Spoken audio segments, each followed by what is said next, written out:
Ladies and gentlemen, boys and girls, humanoids of all descriptions, welcome to the channel. I'm Cap, this is my place. It's time for our monthly cooking tutorial. Because it's September, college is back in session, and that means we have a whole crop of young collegians who are in their first place struggling to, become adults. And some of them have found that they're not ready to fend for themselves in the kitchen. They don't have the skills to do it. Because of that, this month we're going to dial things back. We're going to do a simple breakfast standard. We're going to do scrambled eggs without burning them. Now, because this is the first tutorial of the new college year, I'm going to point out to you, we need to do safe food handling practices. Wash your hands with soap and water. Hand sanitizer, leave the hand sanitizer for folks working in the emergency department, on an ambulance, cops, firefighters, corrections officers. You just use soap and water. It's fine. Surfaces. Surfaces need to be clean.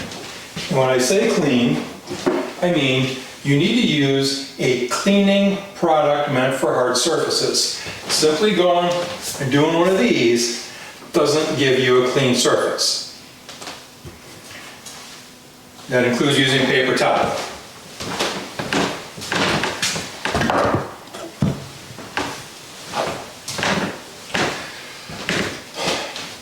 The way I do a cooking tutorial is I start off with necessary utensils, and then I show you the ingredients we're going to use, including on both counts anything that's also nice to have but not necessary.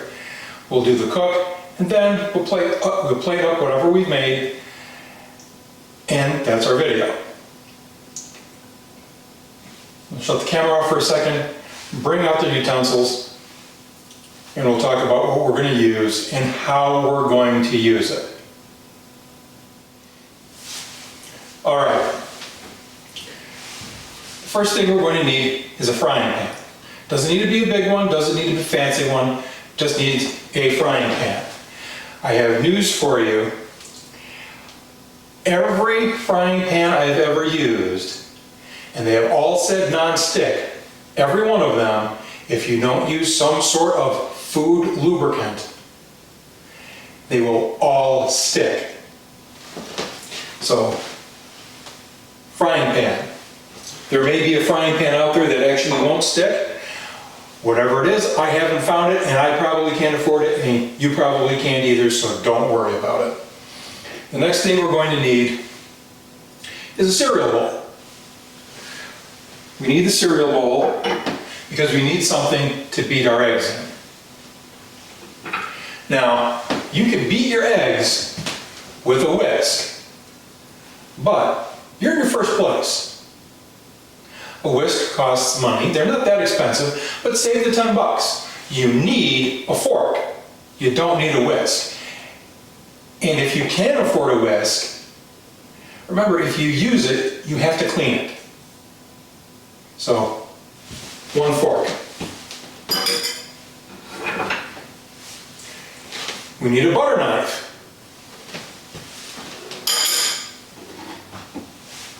Cutting board is nice to have. The next thing that we need to talk about is we need something to move the eggs around with in the pan. So let me come a little closer here. As you can see, these are both some sort of high temperature silicone rubber. They're nice and flexible, and the edges are round, and that will allow us to get that edge into the curved part of the frying pan and move the eggs around, preventing them from burning. Either one of these will do. If you want something made of wood or bamboo, fine. I prefer these. The stuff that I've tried with bamboo has delaminated after a couple of months, but this particular spatula here, I've had this for 12 years, and as you can see, it hasn't deteriorated because I take care of it. So that's our utensils. Now, let's go ahead and bring out our ingredients. All right, scrambled eggs. So no kidding, we need a couple of eggs. These are jumbo eggs. And when I said food-based lubricant, what I mean is a fat.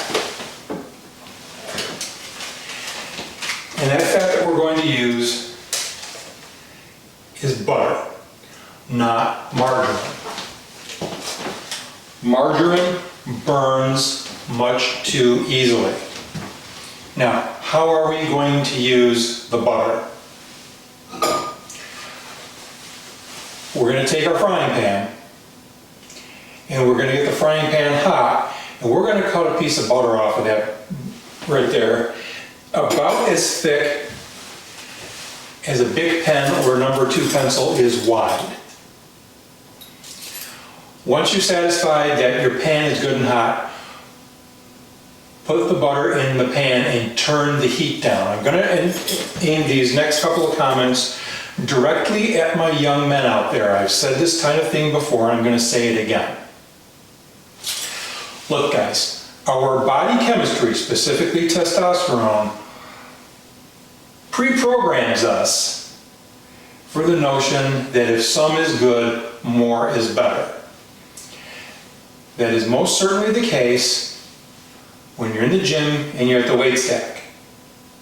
That is most certainly the case if you're a primitive hunter-gatherer and you want a bigger animal because it will feed your extended family longer. But when we're cooking in a modern kitchen, we need to turn the heat down. If we don't learn to do that, we're going to do a couple of things. First, we're going to burn stuff. The second thing, and this especially is true when it comes to meat, you can burn the exterior of the meat and have the middle still be raw or undercooked. And if we're talking about chicken or pork, we don't want that type of meat to be undercooked. So learn to turn the heat down. Okay? Let's get started. Like I said,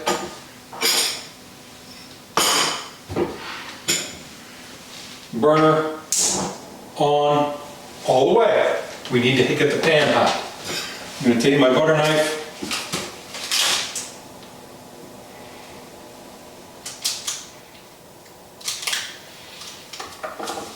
I got a piece of butter about as thick as, like I said, a pencil or a big pen is wide. Now, for breaking the eggs, some people will whack the egg against the edge of the pan or with a knife. Don't do that. What you're doing is you're driving shards of eggshell into the interior of the egg. And if you've ever gotten a piece of eggshell in your mouth and bit down on it, it's kind of gross. So we're just going to go ahead and accomplish that. Hopefully you can see that in the light.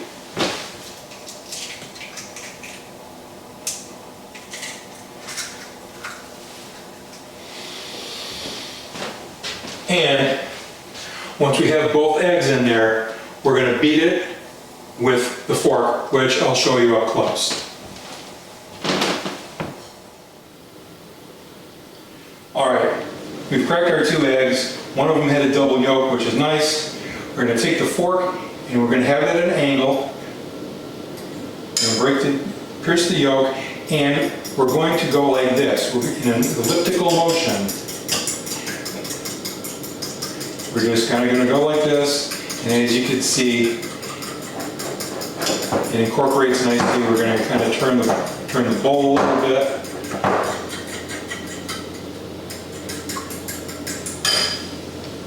That's how you beat an egg if you've never seen it done before, which certainly some of you may not have.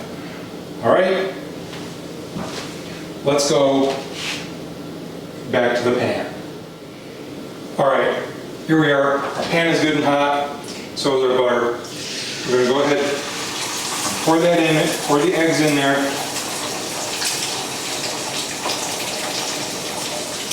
Use your spatula as a scraper. Get as much out of there as you can. And immediately you see that edge starts to form there. It's called a curd. Just like a cheese curd. We're going to keep moving this around. It's not going to take very long.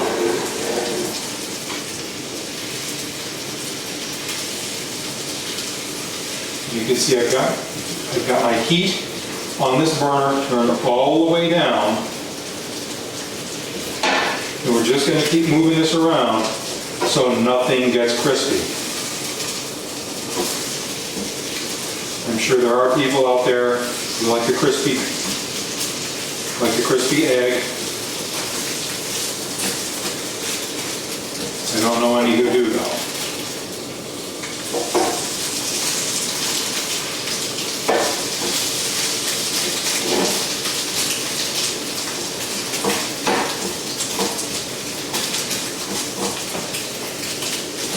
Alright, some of you are wondering how long we do this for. Some of you are wondering what temperature. My finger is not a thermometer, I'm not going to touch the pan. And we're going to do it until the egg is as set up as we want it. We're going by eye. So this looks good to me. We're going to go ahead and pull this off, pan aside, shut off the burner. And that quickly, we have some nice, tender, non-burned scrambled eggs. Okay, everybody, that's how we make scrambled eggs. The only other thing we have to touch on, if you are a high school or college athlete and your coach wants you on a higher protein diet, one thing you can do to substitute into that is in the grocery store, in the dairy aisle, which is where you're going to find your orange juice, your eggs, your cheese, your milk, and all that. You're going to also find cartons of egg whites. That there is a carton of protein. Go ahead and add a couple of spoonsful of egg white into the eggs themselves when you're beating them, and go ahead and put that in. That's where you're going to give yourself some extra protein from. That's it for our video. If you found it useful, please remember to like, share, and subscribe. Leave a comment or question, politely worded, in the comment section down here. And we'll see you next week with another video, cooking tutorials once a month. Bye-bye.